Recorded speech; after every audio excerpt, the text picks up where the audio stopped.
যেদিন তুমি জন্মেছিলে তোমার মুখ দেখে তোমার বাবা খুশি হয়নি, তোমার মুখ দেখে তোমার মা খুশি হয়নি। মরে যাওয়ার পরে সেই মানুষটা বলতে পারছে না, ওই মৃত শরীরের মুখে আগুনটা গুজে দাও। লজ্জা কেন? আগুনটা যদি চিতার নিচে দাও, চিতাটায় আগুন লাগবে না, পুড়বে না। আর আগুন দেওয়ার জন্যে তার ছেলেকে দিতে হবে, পাড়ার লোক দিলে হবে না।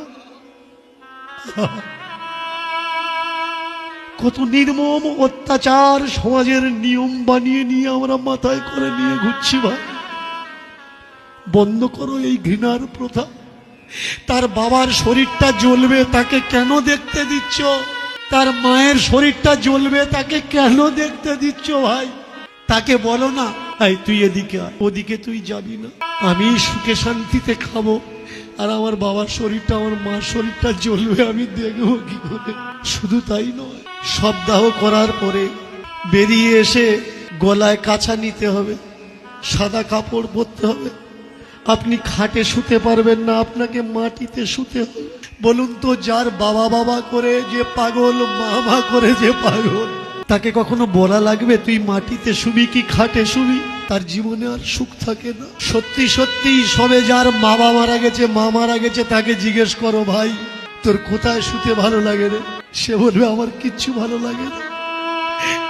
যদি মরে যাওয়া মানুষটার সঙ্গে একটু কথা বলতে পারতাম, আর কিচ্ছু লাগবে না। এরপরে শুরু হয় যত ব্রাহ্মণ্যবাদী চক্রান্ত। আমি তো বলেছি আমার সঙ্গে বসো, আর আমি প্রমাণ করে দেব এগুলো কুসংস্কার, এগুলোর সমাজে কোনো প্রয়োজন নেই। ওনার কথাগুলো নিশ্চয়ই আপনারা শুনতে পারছেন। ওনার কথা শুনে এই ভিডিওটা যখন আমি দেখছি, আমার চোখের মধ্যে জল চলে আসছে। ভাই, আমি এই ভিডিওটা 2-3 বার করে দেখছি এবং শুনছি, এবং আল্লাহ পাক রব্বুল আলামিনের কাছে অনেকবার শুকরিয়া আদায় করতেছি এবং শুকরিয়া আদায় করব যে আল্লাহ পাক রব্বুল আলামিন আমাকে মুসলমান করে জন্ম দিয়েছেন। এটা আমি মানে কি বলে যে শুকরিয়া আদায় করব সেটা আমি খুঁজে পাচ্ছি না। আল্লাহ পাক রব্বুল আলামিন আমাকে এত বড় একটা দয়া করছেন, মেহেরবানি করছেন যে আমাকে মুসলমান করে জন্ম দিয়েছেন। কেন আমি এই কথাটা কেন বলতেছি? যে আজকে আপনারা দেখবেন যখন একজন মুসলমান দুনিয়া ছেড়ে চলে যায়, তখন তাকে এত আদর এবং এত সুন্দরভাবে তাকে রাখা হয়। তার শরীরে যদি ধরা হয় তাহলে জুড়ে ধরা হয় না।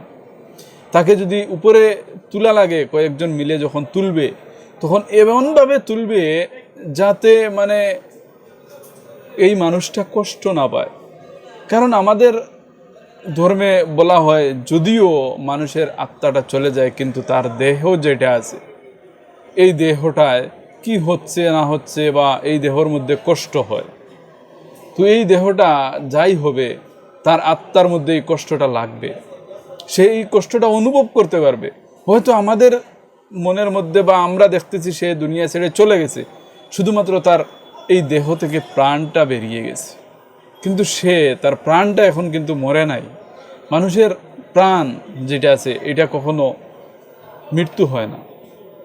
মানুষের জায়গার বদল হয়। আমরা সর্বপ্রথম ছিলাম কোথায়, তারপরে আসলাম কোথায়, তারপরে যাব কোথায়, তারপরে যাব কোথায়। মানুষের কয়েকটা জায়গা আছে, কয়েকটা জায়গার মধ্যে দিয়ে যেতে হয়। তো এটা আমরা মুসলমান যারা আছি সবাই জানি, এবং আমরা মুসলমান যারা আছি তাদেরকে সুন্দরভাবে কবরের মধ্যে রাখা হয়। উনি যেই কথাগুলো বলছেন, ওনার কথায় আসি এখন। ওনার কথা শুনে আমার অনেক দুঃখ লাগছে যে আসলে কুসংস্কার যেগুলো আছে সমাজের মধ্যে, এগুলা কিন্তু অনেক খারাপ। যে কোনো ধর্মেরই হোক, আমাদের ধর্মেও কিন্তু অনেক কুসংস্কার আছে। আমাদের ধর্মের মানুষ ওইগুলা প্রায় সময় দেখি পালন করে। কুসংস্কারগুলা, এইগুলা নিয়ে আমাদের কিছু হুজুররা কথা বলেন, কিন্তু কিছু হুজুররাও এইগুলার পক্ষে আবার দেখা যায় আছেন।